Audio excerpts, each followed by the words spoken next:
Doctor Damera Venkata Suryarao గారు అందించిన దాన విధానం.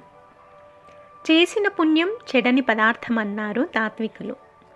భూమి మీద కీర్తి ఎంతకాలం ఉంటుందో మానవులు అంతకాలం స్వర్గంలో ఉంటారని ధర్మశాస్త్రాలు చెబుతున్నాయి. అందువల్ల బతికిన 4 రోజులు పుణ్యకార్యాలు చేసి శాశ్వతమైన యశస్సును ఆర్జించుకోవాలి. ధర్మాచరణమే పుణ్యకార్యం. సత్యం, శుచిత్వం, దయ, దానం అనే 4 ధర్మదేవతకు 4 పాదాలని సంప్రదాయ భావన. ఒక్కొక్క యుగంలో ఒక్కొక్క పాదం విరిగిపోతూ రాగా కలియుగం వచ్చేటప్పటికి 4వ పాదమైన దానం మాత్రం మిగిలిందంట. దానములను చేయధర చేతులాడక బహుధనంబు గూర్చి పాతిబెట్టి తుదను దండుగనిడు మొదలుగా చెడువరుడు అంటాడు వేమన.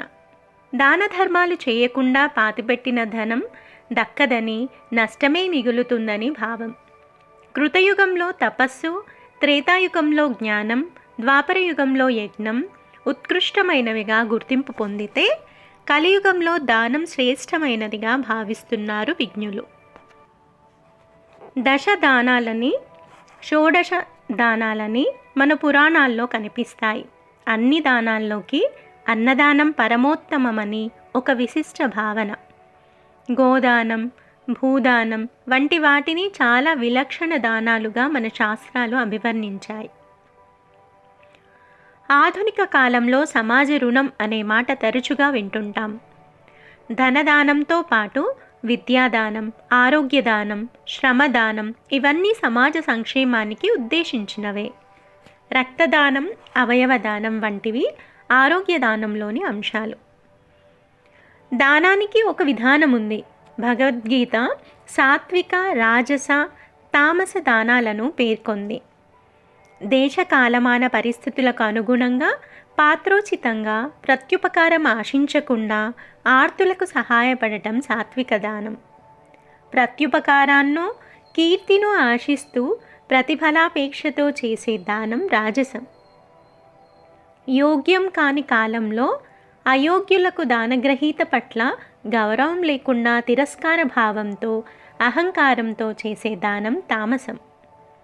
అన్యాయంగా, అధర్మంగా సంపాదించిన ధనాన్ని దానంగా ఇచ్చినా అది మంచి ఫలితాన్నివ్వదు. న్యాయంగా, ధర్మంగా సంపాదించినది కొంచెమైనా అది దానయోగ్యమన్నారు పండితులు. అర్థించి వచ్చిన వారి ఆవశ్యకతను గమనించి ప్రేమతో వారి హితాన్ని కోరి చేసేది ఉత్తమ దానం. సమాజంలోని అవసరాలను గమనించి త్యాగబుద్ధితో వాటిని నెరవేర్చేందుకు చిత్తశుద్ధితో సమర్పణ చేసేది ఉత్కృష్టమైన దానం.